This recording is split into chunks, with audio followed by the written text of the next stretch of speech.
মহারাজ যুধিষ্ঠির শ্রীকৃষ্ণকে বললেন, হে কৃষ্ণ, জ্যৈষ্ঠ মাসের কৃষ্ণপক্ষিয়া একাদশীর নাম কি এবং তার মাহাত্ম্যই বা কি আমি শুনতে ইচ্ছা করি। আপনি অনুগ্রহ করে তা বর্ণনা করুন। শ্রীকৃষ্ণ বললেন, হে মহারাজ, মানুষের মঙ্গলের জন্য আপনি খুব ভালো প্রশ্ন করেছেন।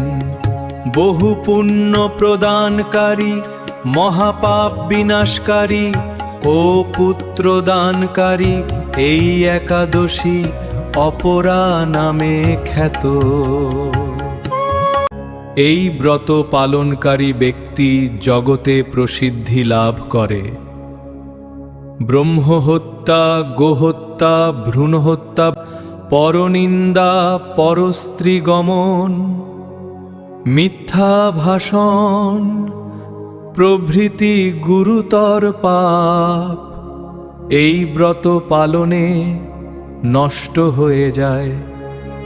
যারা মিথ্যা সাক্ষ্য দান করে, ওজন বিষয়ে ছলনা করে, শাস্ত্রের মিথ্যা ব্যাখ্যা প্রদান করে, জ্যোতিষের মিথ্যা গণনা ও মিথ্যা চিকিৎসায় রত থাকে, তারা সকলেই নরক যাতনা ভোগ করে।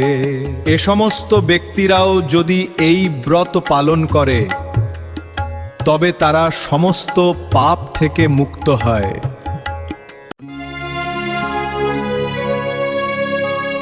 ক্ষত্রিয় যদি স্বধর্ম ত্যাগ করে যুদ্ধক্ষেত্র থেকে পালিয়ে যায় তবে সে ঘোরতর নরকগামী হয়,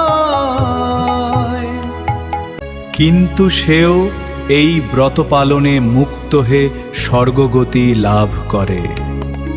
মকর রাশিতে সূর্য অবস্থানকালে মাঘ মাসে প্রয়াগ স্নানে যে ফল লাভ হয়, শিবরাত্রিতে কাশীধামে উপবাস করলে যে পুণ্য হয়, গয়াধামে বিষ্ণুপাদ পদ্মে পিণ্ডদানে যে ফল পাওয়া যায়।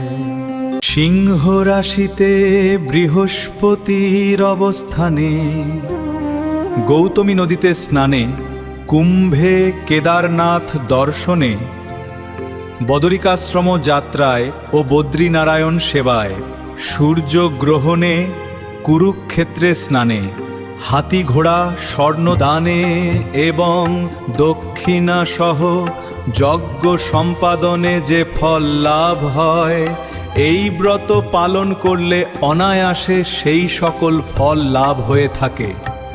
এই অপরা ব্রত পাপরূপ বৃক্ষের কুঠার স্বরূপ, পাপরূপ কাষ্ঠের দাবাগ্নির মতো, পাপরূপ অন্ধকারের সূর্য সদৃশ এবং পাপ হস্তির সিংহ স্বরূপ। এই ব্রত পালন না করে যে ব্যক্তি জীবন ধারণ করে, জলে বুদ্বুদের মতো তাদের জন্ম মৃত্যুই কেবল সার হয়। অপরা একাদশীতে উপবাস করে বিষ্ণু পূজা করলে সর্বপাপ মুক্ত হয়ে বিষ্ণু লোকে গতি হয়। এই ব্রত কথা পাঠ ও শ্রবণ করলে সহস্র গোদানের ফল লাভ হয়। ব্রহ্মাণ্ড পুরাণে এই ব্রত মাহাত্ম্য বর্ণনা করা হয়েছে।